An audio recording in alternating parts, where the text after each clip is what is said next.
Luto naman ulit tayo ng chicken feet na siguradong magugustuhan nyo lalo na kung sawa na kayo sa adobo. Hindi lang pang ulam, pwede rin gawing pulutan yung ating garlic chicken feet.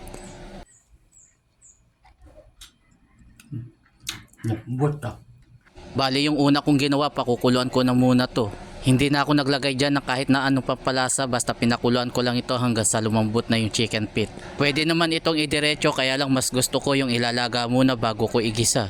Tapos yung pinaglagaan, hindi ko na yan isinasama. Hindi ko to i-adobo para maiba naman, garlic chicken feet naman yung gagawin ko. Kaya kung naghahanap ka ng ibang luto, pwede mong gayahin yung ganitong recipe. Kailangan lang natin dito yung maraming bawang, kapag lumabas na yung aroma niya, pwede nang ilagay yung sibuyas. Pero kung gusto nyo na medyo toasted yung pagkaluto, pwede rin naman. Heto naman optional lang, kahit hindi naman kayo maglagay ng sibuyas, pwede. Continuous lang tayo sa paghalo, kapag ka nag-translucent na, maglagay naman tayo ng kaunting tomato sauce. Tansya ko, nasa 2 kutsara yung nailagay ko at i-continue uli natin yung paghalo hanggang sa maluto ng husto. At nang sa ganun, hindi maasim yung pagkaluto. Kapag ka okay na yung tomato sauce, pwede nang ilagay yung butter. Kahit margarine pwedeng gamitin kung wala naman kayong mabili. Diretso lang tayo sa paghalo, kapag ka medyo natunaw na, pwede nang ilagay itong chicken feet. At saka ko naman uli ito hahaluin para magpantay yung kulay. At syempre para kumapit na rin yung mga inilagay natin na pampalasa. At kung umabot ka na nga pala sa bahagi ng aking video at nagustuhan mo yung ating recipe ngayon, paki-like and share naman.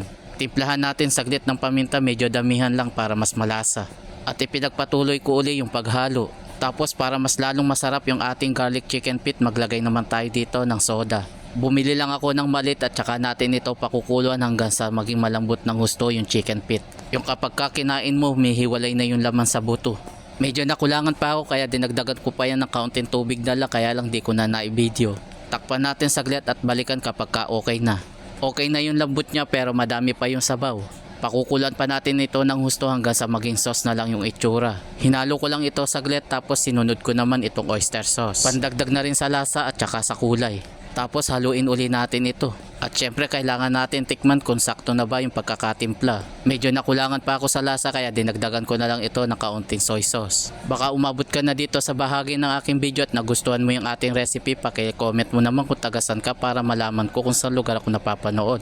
Ituloy lang natin yung pagluto hanggang sa humupa ng husto. After ng ilang minuto medyo humupa na pero pakukuluan pa natin ito ng kaunti. At pagkatapos nating makuha yung gusto nating lapot, heto na at luto na yung ating garlic chicken feet. At syempre mga lods, kailangan natin maglagay sa ating lalagyan. No? Kita nyo naman, sauce pa lang talagang ulam na. At syempre dito na tayo sa exciting part, yung tikman natin yung ating niluto.